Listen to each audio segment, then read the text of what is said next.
जननायक कर्पूरी ठाकुर के द्वारा अत्यंत पिछड़ा वर्ग के लिए क्या क्या किया गया है, इसके बारे में थोड़ा आप विशेष जानकारी दीजिए। आपके चैनल से मैं कहना चाहता हूं कि जननायक कर्पूरी ठाकुर दलित शोषित पीड़ित अत्यंत पिछड़े वर्ग के मसीहा थे। जब वो मुख्यमंत्री बने तो शिक्षा में आरक्षण दिए और 1 क्लास से 10 क्लास तक निःशुल्क सेवा का प्रावधान किया। जब वो मुख्यमंत्री बने तो निश्चित तौर पे अत्यंत पिछड़ा उपेक्षित समाज के लिए आरक्षण दिए। टोटल आरक्षण उनका 27% था, अति पिछड़ों के लिए 12% दिए, ओबीसी के लिए जिसमें बीसी है उनको 8% दिए, सवर्ण जाति के लिए 3% दिए, 3% संपूर्ण महिलाओं को दिए और 1% दिव्यांग को दिए। उनको कहना था कि राजनीतिक तौर पे जब सजग होगा तो अपना अधिकार ले लेगा। उनके कर्पूरी फार्मूले के तहत पंचायती राज व्यवस्था में 33% आरक्षण माननीय उच्च न्यायालय ने दिया, जिसका क्रियान्वयन नीतीश कुमार ने किया। लेकिन दुर्भाग्य है कि माननीय नीतीश कुमार जी ने 33% रिजर्वेशन में 20% लागू किया।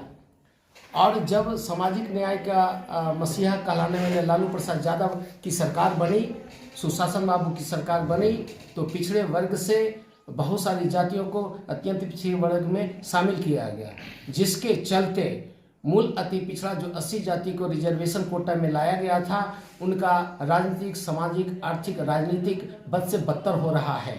और 2015 में माननीय नीतीश कुमार के द्वारा तेली तमोली को अत्यंत पिछड़ा वर्ग में जो शामिल किया गया, जिसके चलते पंचायती राज व्यवस्था में मुखिया का सीट, मेयर का सीट, नगर निगम का सीट, नगर पालिका का सीट पर कब्जा तेली तमोली का हो गया है। जिसके चलते मैं चाहता हूं कि जो जननायक कर्पूरी ठाकुर के द्वारा आरक्षण दिया गया उस पर संशोधन किया जाए और इसके संदर्भ में जहाँ जहाँ जननायक कर्पूरी ठाकुर का शताब्दी समारोह मनाया जा रहा है, उसमें मूल अति पिछड़ा अधिक से अधिक संख्या में भाग ले, शक्ति प्रदर्शन करे और आगे आने वाला जो चुनाव है उसमें कहे कि अति पिछड़ा को टिकट देगा, उसी पार्टी के साथ हम रहेंगे। और जननायक कर्पूरी ठाकुर के अधूरे सपनों को साकार करने के लिए मूल अति पिछड़ा संगठित रहे।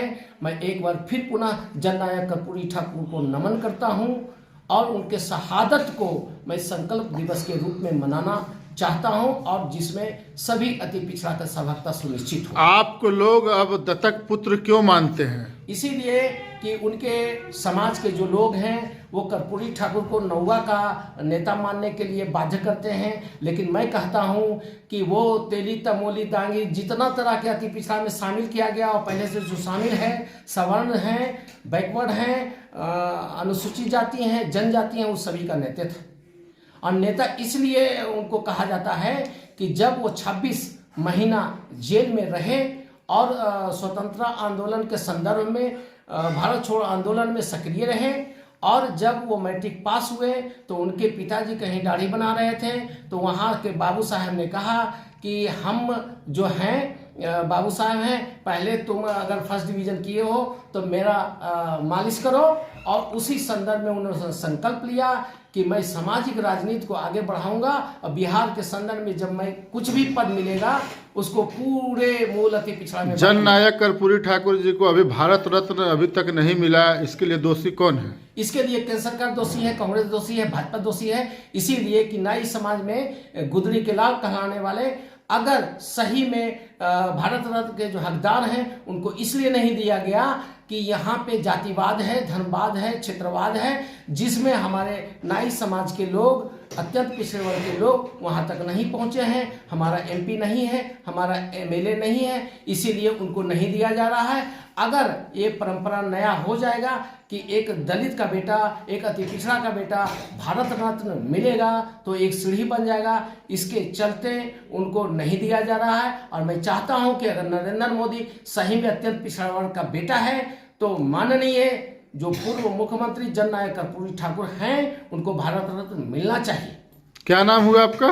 मेरा नाम नंदकिशोर प्रसाद चंद्रवंशी है, लोग मुझे नंदू चंद्रवंशी कहते हैं। और उनके जो एक पुत्र हैं जननायक कर्पूरी ठाकुर के डॉक्टर वीरेंद्र ठाकुर, एक सभा में मुलाकात हुई, कहीं कि मैं पाप का बेटा हूं लेकिन आप पुण्य का बेटा हैं, आप कर्पूरी ठाकुर का जो मिशन चलाते हैं उसके लिए आपको धन्यवाद, इसीलिए मुझे दत्तक पुत्र कहा जाता है। चलिए ठीक है, धन्यवाद।